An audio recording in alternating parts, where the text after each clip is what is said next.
Tapi pikiran Farida melayang juga kepada Irawan, terutama pada perjumpaan mereka tadi pagi. Ada sesuatu dalam sorot mata Irawan, sesuatu yang bisa dipahami tanpa memerlukan dialog. Namun ia tak berani menceritakannya kepada Tommy. "Menurut saya sih, Mama sebaiknya jangan meminjam bukunya lagi," kata Tommy tiba-tiba serius. Farida terkejut. Dia merasa melihat Gunawan di depannya. Sesaat ada rasa kurang senang. "Memangnya kenapa, Tom?" "Nanti dia jadi besar kepala, Ma." "Ah, masa? Bukankah dia yang memaksa Mama meminjam bukunya?"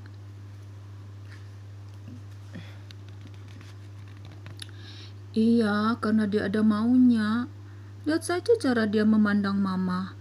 Dia kepingin dekat sama Mama." Lagi-lagi Farida kaget. Memang, dulu Tommy sudah pernah mengutarakan hal yang sama, tapi ia tak menyangka bahwa Tommy masih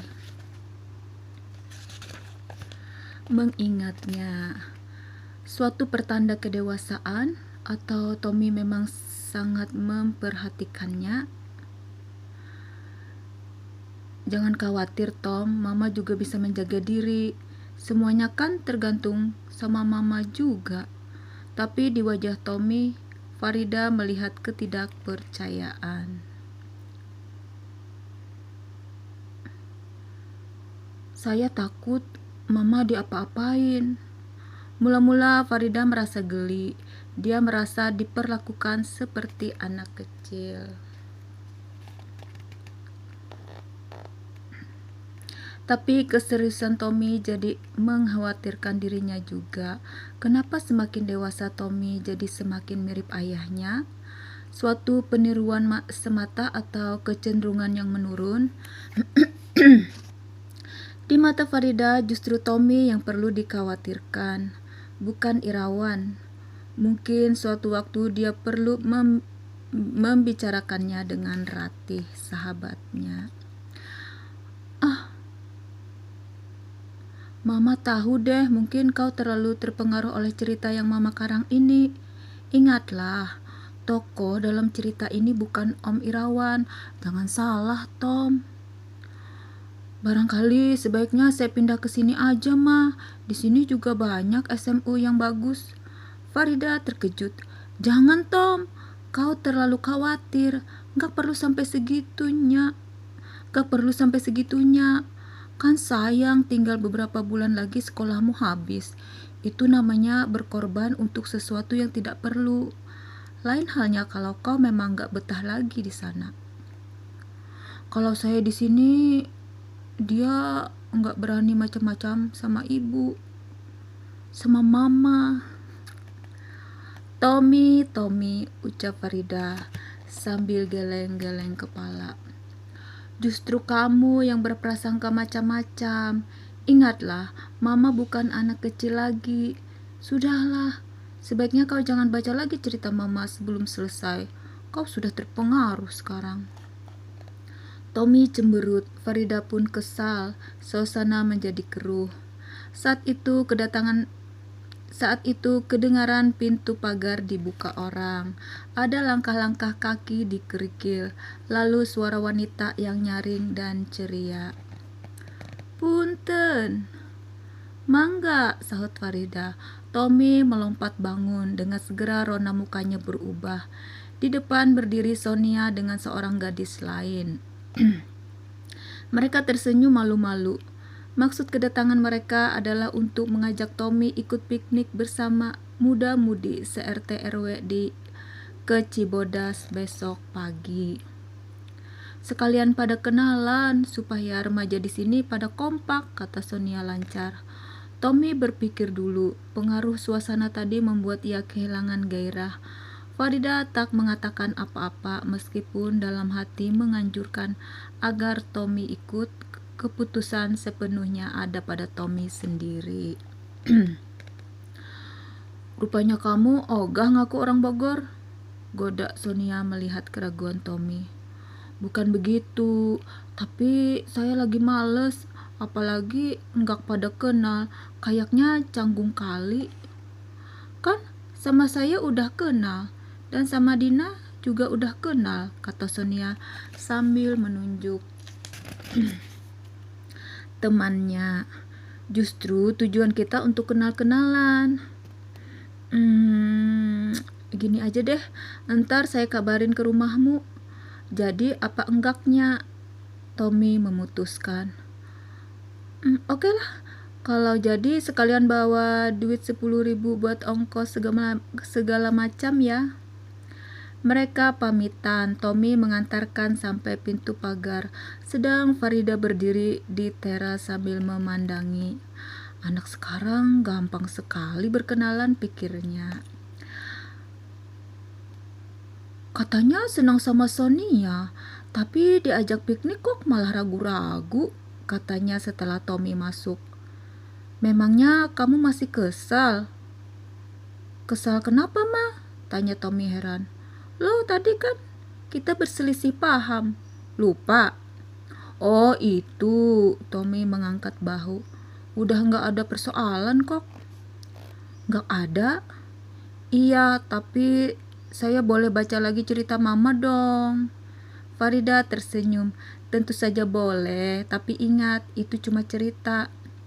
Tommy juga tersenyum. Lantas, kenapa kau ragu-ragu waktu diajak Sonia tadi? Tanya Farida lagi. Oh, itu cuma taktik, Ma. Taktik? Iya, supaya saya bisa ke rumahnya nanti. Kan bisa ngobrol. Loh, apa waktu dia kesini tadi nggak bisa? Dia bawa teman sih. Sama saja, di rumahnya juga ada ibunya. Tapi ibunya pasti nggak nempel terus-terusan. Farida tertawa. Jadi sebetulnya kamu mau ikut atau tidak sih pikniknya? Mau dong. Syukurlah, Mama kira alasan yang kau berikan pada Sonia tadi bener-beneran. Tommy terbahak. Kamu sudah pinter sekarang ya, Tom. Asal nanti jangan ngibulin Mama seperti siapa, Ma? Ah, enggak. Farida gugup sebentar lalu memalingkan muka.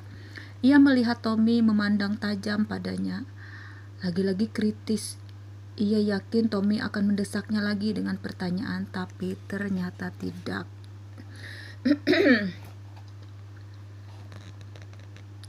Ketika Tommy pergi ke rumah seberang, Farida punya kesempatan untuk merenungkan kembali selisih pahamnya dengan Tommy tadi. Dia memang ingin merenungkannya, sesuatu yang disadarinya sebagai perbedaan antara dirinya dengan Tommy. Bagi Tommy, tak ada perenungan kembali, betapapun serius dia menilai suatu masalah. Kalau sudah lewat, ya sudah. Pikirannya dengan cepat beralih kepada hal yang lain. Begitu serius mereka berdua membicarakan suatu masalah, bahkan sampai bertengkar. Tapi saat ia masih saja memikirkan hal yang sama, ternyata Tommy sudah memikirkan hal yang lain. Perhatiannya cepat teralih, emosinya cepat larut. Faktor usia. Tapi Farida merasa jauh lebih akrab dengan Tommy dibanding dulu saat Gunawan masih ada, dan karena itu ia pun lebih mampu memahami dan mengenal Tommy. Perubahan demi perubahan dan selangkah demi selangkah perkembangan pribadi Tommy mampu dia ikuti. Namun dirinya sendiri juga berubah dan berkembang. Itu terasa olehnya. Dulu ia akan menilai sikap Tommy yang terlalu mengkhawatirkan dirinya itu sebagai sesuatu yang menyenangkan, bahkan sesuatu yang didambakan. Tapi sekarang ia merasakannya sebagai kekangan. Hari Minggu esoknya, Farida menyibukkan dirinya dengan melanjutkan karangannya. Rumah sepi tanpa Tommy menimbulkan suasana seperti hari kerja. Tapi dia senang karena Tommy berada di tengah lingkungannya yang seharusnya. Tommy tak boleh kehilangan keremajaan dan keceriaannya hanya karena mulai serius. Dia melihat sendiri betapa cerianya Tommy saat berkumpul di rumah seberang bersama dengan kelompok usianya. Mereka semua tampak ceria dan jelas hanya mempunyai satu keinginan, yaitu sungguh-sungguh menikmati saat itu. Dan mereka pasti berhasil karena tak memikirkan masa yang akan datang, termasuk besok dan saat-saat sesudah piknik berakhir. Yang demikian adalah urusan nanti. Masa bodoh dengan nanti. Yang penting adalah sekarang.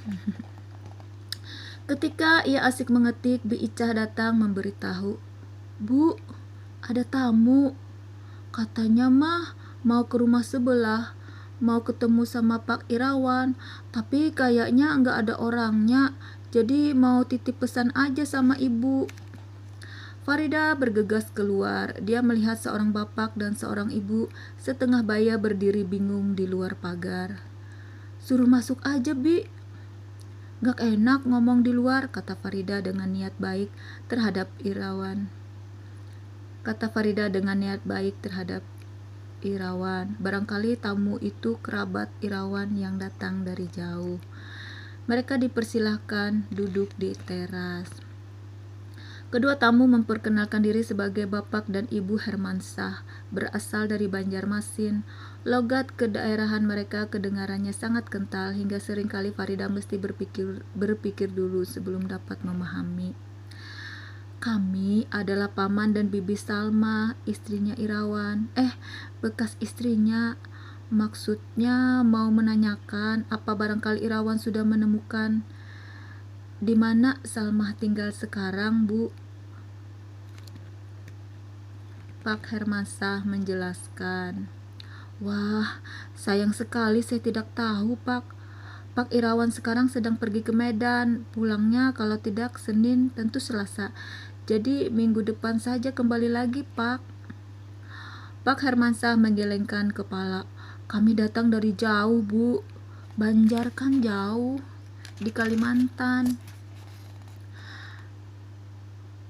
"Lantas dari sini apa mau terus pulang, Pak?" tanya Farida Iba. "Oh, ke Jakarta dulu, Bu. Di sana ada keluarga. Kami nginap di sana." Baru Farida merasa lega. Ia tak sampai hati melihat keluguan kedua orang itu. Bi Icah membawakan minuman yang diteguk mereka dengan nikmat. "Jadi belum ketemu juga Bu Salmah itu ya?" tanya Farida. "Belum. Heran, di mana sembunyinya dia? Ya, kalau memang sudah dicerai sih tak usah takut lagi mestinya. Irawan sendiri bilang dia sudah tidak dendam." "Maklum, kalau orang bikin dosa suka ketakutan sendiri." Bu Hermansyah ikut bicara. "Saya pernah dengar Bu Salma ada di Salatiga," kata Farida. "Oh, itu dulu. Dia kirim surat dari sana. Irawan juga memperlihatkan surat itu, tapi surat itu tidak ada alamatnya." Farida bengong sebentar. "Habis, kemana Pak Irawan mengirimkan surat cerai yang diminta?" Alamatnya pakai kotak pos." "Tidak ditanyakan ke kantor pos?" "Kata Irawan sudah, tapi alamat yang diberikan ternyata palsu. Tak ada yang namanya Salmah di situ."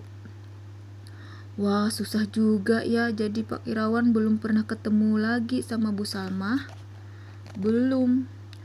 "Kalau begitu cerita Bu Nur Laila agak lain," pikir Farida. "Mungkin juga sudah ditambah-tambah atau diubah sendiri."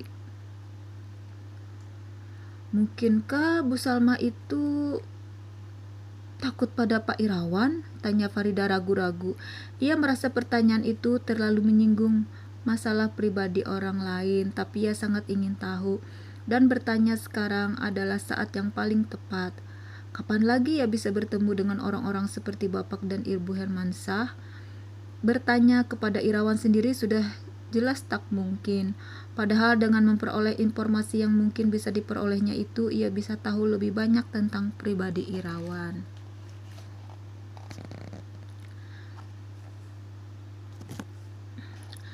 Sekarang ia menganggap hal itu penting. Semakin akrab hubungannya dengan Irawan, semakin penting. Bapak dan Ibu Hermansyah saling berpandangan. Mereka sepertinya menanyakan pendapat masing-masing. Akhirnya keduanya menggelengkan kepala. Kalau soal itu kami tidak tahu, Bu, jawab Bu Hermansah. Kami jarang bertemu, maklum jauh. Paling-paling setahun sekali kalau lebaran. Dia pun tidak suka bercerita banyak tentang hubungannya sama Irawan. Tidak suka mengeluh atau mengadu, barangkali pernah diapa-apakan. Tidak, dia cuma mengeluh kalau tidak punya anak. Kasihan. Sudah berapa lama mereka kawin? Bu Hermansah menghitung-hitung. Barangkali ada 15 tahun. Tidak pernah berobat? Oh, sudah sering ke dokter, ke dukun. Tidak tahu siapa yang mandul. Dia tak pernah cerita tentang sebabnya. Akhirnya ia pasrah saja. Habis sudah nasibnya begitu. Kalau pulang ke kampung itu, apa Bu Salma sama-sama suaminya? Oh iya, mereka selalu datang berdua. Kelihatannya cukup akrab. Kelihatannya sih begitu. Tidak pernah kelihatan bertengkar. Kami sih belum pernah lihat, tapi tidak tahu ya kalau di rumah. Mana sih ada suami istri yang tidak pernah bertengkar? Betul, Bu. Jadi hubungan mereka berdua bisa dikata cukup baik, bukan? Tentu Bu Salmah tidak pernah ngomong soal kepingin cerai. Wah, tidak. Bu Salma juga tidak pernah cerita tentang hubungannya dengan orang lain, maksud saya laki-laki lain. Pak Hermansah mengerutkan kening. Farida menyadari dia terlalu banyak bertanya. Tapi Bu Hermansah tidak keberatan menjawab. Sama sekali tidak, Bu. Makanya saya tidak sangka dia kok bisa begitu. Maksud saya dia orangnya penurut. Dia sama sekali bukan perempuan nakal, tapi kenapa bisa begitu? Bu Hermansah menyusut matanya kelihatan merah. Farida memandang Ibu sayang kepadanya, bukan? Iya, dia seperti anak bagi kami. Orang tuanya sudah meninggal sejak ia masih kecil. Kamilah yang mengasuhnya. Jadi ibu ingin sekali berjumpa dengannya. Ya, kami ingin sekali tahu kenapa dia berbuat begitu. Saya juga ingin memarahinya kalau ketemu. Pak Hermansah bicara dengan nada emosi. Saya pikir itu perbuatan hina. Dia sudah memalukan keluarga. Memang tidak mengherankan kenapa dia sembunyi. Tentu saja dia takut karena sadar perbuatannya itu tidak pantas. Saya juga kalau jadi suaminya pasti susah memaafkan. Entah sudah saya apakan dia.